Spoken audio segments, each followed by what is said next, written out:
দিয়েছেন আপনারা দেখতে পাচ্ছেন, বিধানসভার মধ্যে বিধানসভার বাইরে জনগণের হয়ে বলার লোকের বড্ড অভাব। আজকে আপনারা যে দায়িত্ব দিয়েছেন, হয়তো সেই দায়িত্ব সবটা পালন করতে পারছি না, সেই সময় আপনাদের দিতে পারছি না, দুঃখিত। কিন্তু এটা বলি, আপনাদের দায়িত্ব পেয়ে কখনো শিলিগুড়ি, কখনো চোপড়া, তো কখনো ঝাড়গ্রাম, তো কখনো কাকদ্বীপ ছুটে চলেছি মানুষের যারা অত্যাচারের শিকার হচ্ছে তাদের পাশে দাঁড়াতে। আমার ইচ্ছা ছিল যে প্রতি মাসে মাসে এসে বিভিন্ন অঞ্চলে প্রতি মাসে একবার করে সময় দেব, আমি দিয়ে উঠতে পারিনি, তার জন্য আমি দুঃখিত। কারণ রাজ্যের বিভিন্ন জায়গায় অনাচার অত্যাচার হলে তাদের পাশে গিয়ে দাঁড়াতে হচ্ছে। আপনাদের দেওয়া ভোটের যে ক্ষমতা আমি পেয়েছি একজন এমএলএ হিসাবে, আমি বেশি বক্তব্য দীর্ঘায়িত করব না, কারণ এখান থেকে আপনাদের মতামত বা আপনাদের অভাব অভিযোগ শোনার পরে আমি কলকাতায় যাব, ওখানে আমার একটা প্রোগ্রাম আছে। তারপরে আবার আমার দাঁতের ট্রিটমেন্ট চলছে। একবার ট্রিটমেন্ট করে নিয়েছিলাম যখন আমাকে 42 দিন জেলে রেখেছিল, তখন করে নিয়েছিলাম। তার পাশে একটা দাঁতের প্রবলেম হচ্ছে, এখন তো আমাকে জেলে রাখছে না, জেলে রাখলে তাহলে করে নিতাম। তো আজকে রাতে আমার ট্রিটমেন্টের ব্যাপার আছে, বেশিক্ষণ আমি এখানে থাকবো না। যার যে অভাব অভিযোগ আছে আপনারা আসতে পারেন, এসে আমাকে জানাতে পারেন।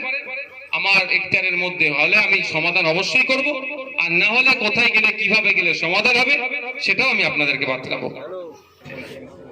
আমি চাইলে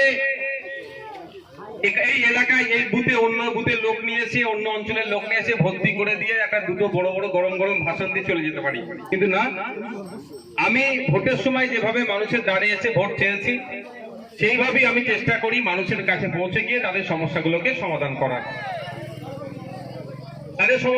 সমাধান করার। ওই জন্য বুথের বিভিন্ন বুথে আমি পৌঁছাই, কখনো ফুলগাড়ি, কখনো এই বাগানাইটের অন্য বুথে, তো কখনো শানপুকুরের একটা বুথে, কখনো ফোলেরহাটের বুথে।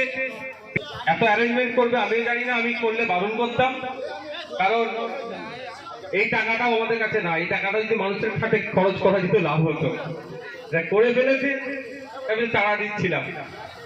আপনাদের দ্বারে এসেছি, আপনাদের কাছে এসেছি এই জন্যই যে আপনারা আপনাদের যে কোনো অভিযোগ যা থাকবে আমাদেরকে সেটা জানাবেন, আমরা চেষ্টা করব সেটা সমাধান। যেমন আমি আজকে খাপাড়া, আমি বেলা 12টা থেকে ছিলাম, 12:30টার দিকে পৌঁছেছি। খাপাড়ায় ছিলাম, ওখানকার মানুষজনের যা অভাব অভিযোগ শুনেছি, নোট ডাউন করেছি। ওখানে ব্যাপকভাবে যারা বিধবা মা আছে, বিধবা ভাতা পাচ্ছেন না, যারা বার্ধক্য, খাপাড়ায় গিয়ে সেগুলো কিভাবে সমাধান করে বিধবা ভাতা, বার্ধক্য ভাতা বা আরো আনুষঙ্গিক যেগুলো ছিল সমাধান হবে সেগুলো বলে এসেছি, এবং আমাদের যারা নেতৃত্বরা ছিল তাদের সাথেও যোগাযোগ করিয়ে দিয়ে এসেছি। তখন আমরা একটা 4-5টা বুথকে নিয়ে বার্ধক্যে উপনীত হয়েছে, তারা তাদের সমস্যার কথা আমাকে হয়তো সবটা জানাতে পারবে না, সেই জন্যই আমি আপনাদের এলাকায় এসে পৌঁছে যাই আপনাদের সমস্যা শোনার জন্য।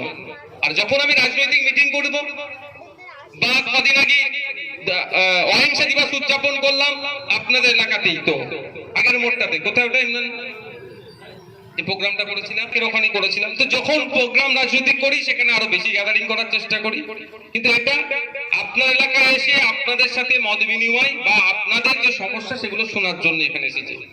আর একটা কথা, আপনারা আমাকে ভোট দিয়ে নির্বাচিত করে বিধানসভায়